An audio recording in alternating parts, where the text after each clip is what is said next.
నమస్తే, welcome to Sakshi digital. This is Shahida. Hi friends, భారత ప్రధానమంత్రి నరేంద్ర మోదీని లక్ష్యంగా చేసుకుని సాగుతున్న కుట్రలను భద్రతా సంస్థలు మరోసారి భగ్నం చేశాయి.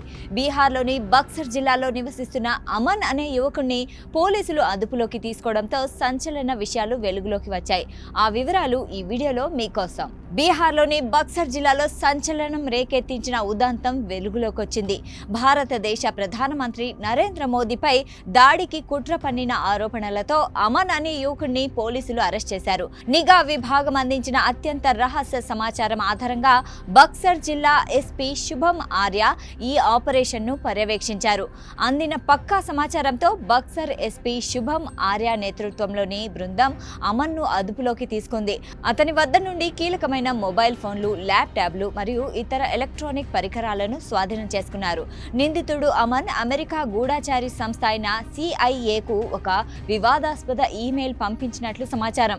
ప్రధాని మోదీని హతమార్చడానికి తనకు 22 రోజుల గడువు కావాలని ఆ మెయిల్లో కోరినట్లు తెలుస్తోంది.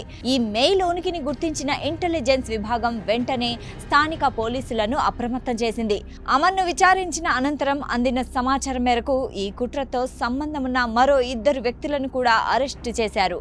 వీరి వెనుక ఏదైనా ఉగ్రవాద సంస్థ లేదా విదేశీ శక్తుల హస్తం ఉందా అనే కోణంలో దర్యాప్తు సాగుతోంది. అమన్ గతంలో కూడా ఇటువంటి అసాంఘిక కార్యకలాపాలకు పాల్పడినట్లు తేలింది. కోల్కతా విమానాశ్రయానికి బాంబు బెదిరింపులు పంపిన కేసులో అతను గతంలో అరెస్ట్ అయ్యాడు. అయితే ఆ సమయంలో అతను మైనర్ కావడంతో చట్టపరమైన వెసులుబాటు లభించింది. ప్రస్తుతం పోలీసు యంత్రాంగం ఈ ఘటనపై సమగ్ర విచారణను ప్రారంభించింది. నిందితుడి డిజిటల్ పరికరాలను ఫోరెన్సిక్ ల్యాబ్కు పంపారు. నిందితుడి నుంచి స్వాధీనం చేసుకున్న మొబైల్ ఫోన్లు మరియు ల్యాప్టాప్లలో అనేక కీలక ఆధారాలు లభ్యమైనట్లు పోలీసులు నిర్ధారించారు. ప్రాథమిక విచారణ ప్రకారం అమన్ అమెరికాకు చెందిన సెంట్రల్ ఇంటెలిజెన్స్ ఏజెన్సీ సిఐఏకి ఒక ఈమెయిల్ పంపాడు. అందులో ప్రధాని మోదీని హతమార్చడానికి తనకు 22 రోజుల సమయం కావాలని కోరడం భద్రతా వర్గాలను విస్మయానికి గురిచేసింది. అమన్ను అదుపులోకి తీసుకుని ప్రశ్నించిన తర్వాత ఈ కుట్రలో భాగస్వాములైన మరో 2 వ్యక్తులను కూడా పోలీసులు గుర్తించి అరెస్ట్ చేశారు.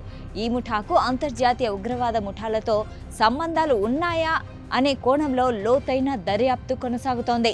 ప్రస్తుతం పోలీసులు ఈ కేసును అత్యంత తీవ్రంగా పరిగణిస్తున్నారు. నిందితుల నెట్వర్క్ ఎంతవరకు విస్తరించిందో తెలుసుకునేందుకు రాష్ట్ర మరియు కేంద్ర దర్యాప్తు సంస్థలు సమన్వయంతో పనిచేస్తున్నాయి.